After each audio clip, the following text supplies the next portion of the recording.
okay ပါဖိုက်ကိုရောက်လာပြီပေါ့နော်ပါဖိုက်မှာကဘာတွေသင်မှာလဲဆိုတော့နှကန်းပြီးတွေဖြစ်တဲ့ပေါ်ဖော်မော်ဖောကိုအတန်ထွက်ရင်သူကနှကန်းကိုတုံးပြီးထွက်တာမလို့သူတို့နှကန်းပြီးတွေလို့လည်းခေါ်ပါတယ်ဆိုတော့ပေါ်ဖော်မော်ဖောဒီခန်းမှာဘယ်လိုလုပ်မလဲဆိုတော့ရှေ့မှာကအတန်တုံးရယ်တလုံး6လုံးရယ်တင်ထားပြီးသားเนาะအဲ့တော့ဘောတော့မှာလောက်ရှင်းတော့မှာအစုံလင်ရပြီပေါ့ပြီးလဲရပြီတရလည်းရနေပြီနောက်တစ်ခုကအတန်တုံးလည်းရပြီဆိုတော့သူတို့ပေါက်ပြီးဖြင်းစလုံးနေလုံးလို့ရပြီပေါ့ဒါဆိုပြီးမှာဘာတွေရှိလဲပြီးမှာအခုကပေါ်ရယ်ဖောရယ်မောရယ်ဖောရယ်လေးလုံးကိုအရင်တွဲကြည့်မယ်နော်သူတို့ကို R O A U U ဆိုတဲ့တလုံး6လုံးမှာ R နဲ့အရင်စတွဲမယ်နော်ပေါ်ဖောမောဖော R နဲ့စတွဲမယ်အတန်နှုတ်တစ်ခါတည်းတင်မယ် R တည်ပြီးသားနော် R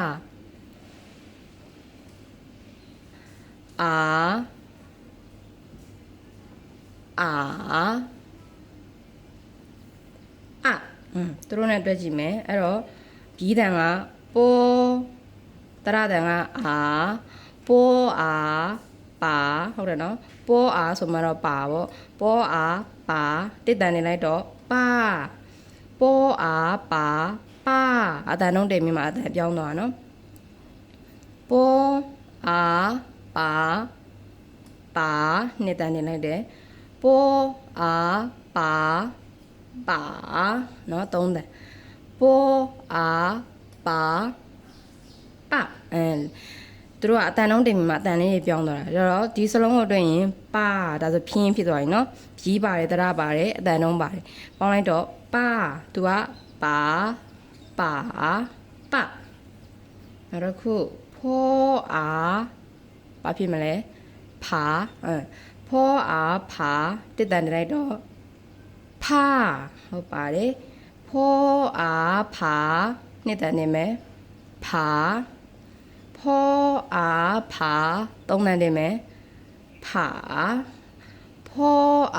ဖာလေးတန်တင်ကြည့်အောင်ဖဟုတ်ပါတယ်โอเคဖဒီတန်လုံးကို꿰အောင်ဆိုနော်မောမာမဟုတ်ဘူးနော်မောတစ်တန်နဲ့တော့မော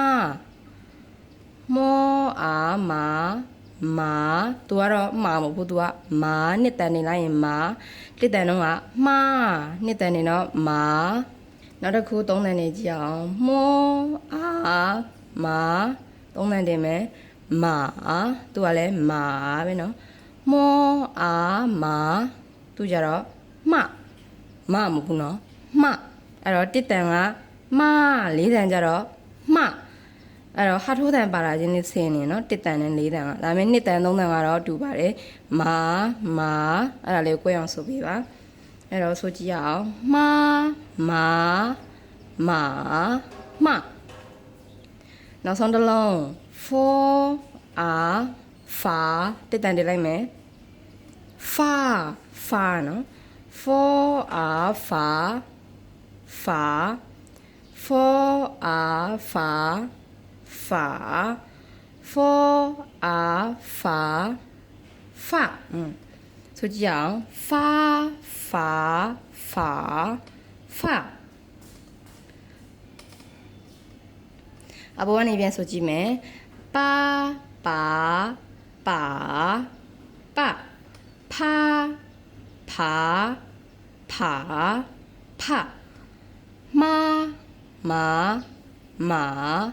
မာဖာအဲ့တော့ဒါလေးတွေကဘီးရဲ့တရရဲ့အတန်လုံးရဲ့ပေါင်းပြီးတော့ဖြင်းစလုံးလေးတွေဖြစ်သွားပြီပေါ့နော်ဖြင်းစလုံးလေးတွေပေါ့ဖြင်းစလုံးလေးဒါဆိုဖြင်းစလုံးလေးရပြီဆိုတော့အဲ့ထက်မှာ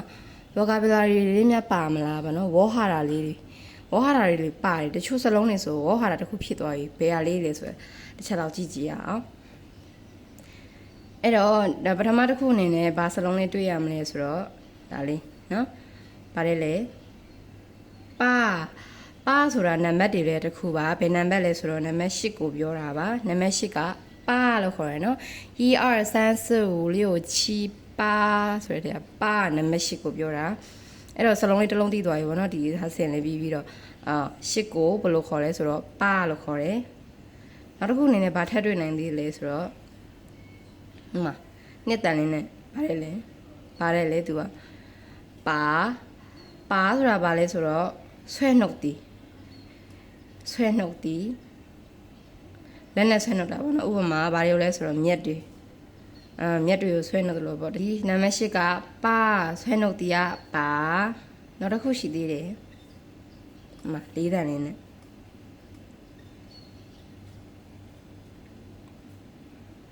ပါတယ်လေပါနော်ပါကိုမှနောက်ထပ်တော့ခုကြည့်လိုက်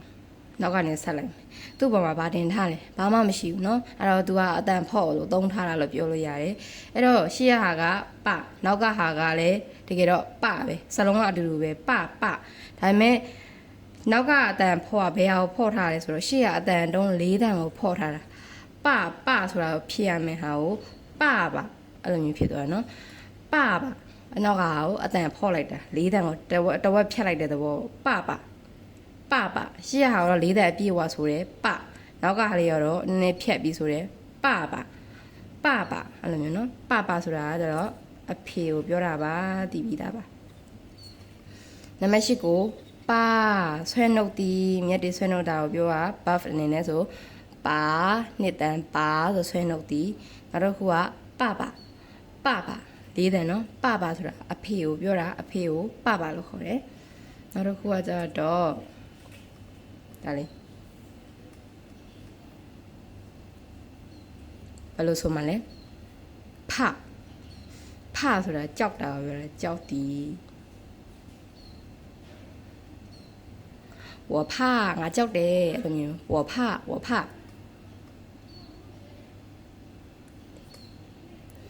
怕ဆိုတာကြောက်တာကိုပြောရနော်အပေါ်ကနေပြန်ကြည့်အောင်ရှစ်ကိုပါဆွဲနှုတ်တီးကပါ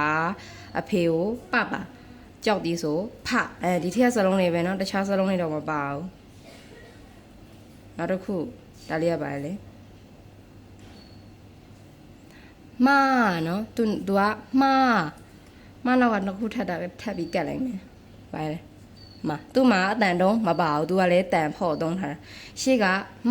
နောက်ကဒါပေမဲ့တရုတ်စလုံးကအတူတူပဲပြီးတော့လည်းအတန်ကလည်းတကယ်တော့အတူတူပါပဲနောက်ကလည်းပဲဒါပေ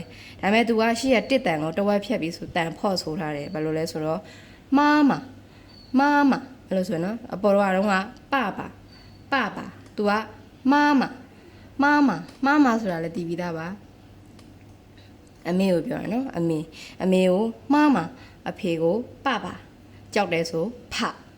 okayနောက်တစ်ခုက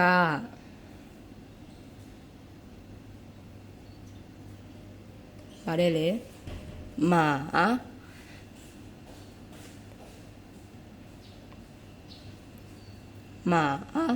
မာဆိုတာတလိษံတစ်ကောင်မှာဘာလဲဆိုတော့မြင်းကိုပြောရနော်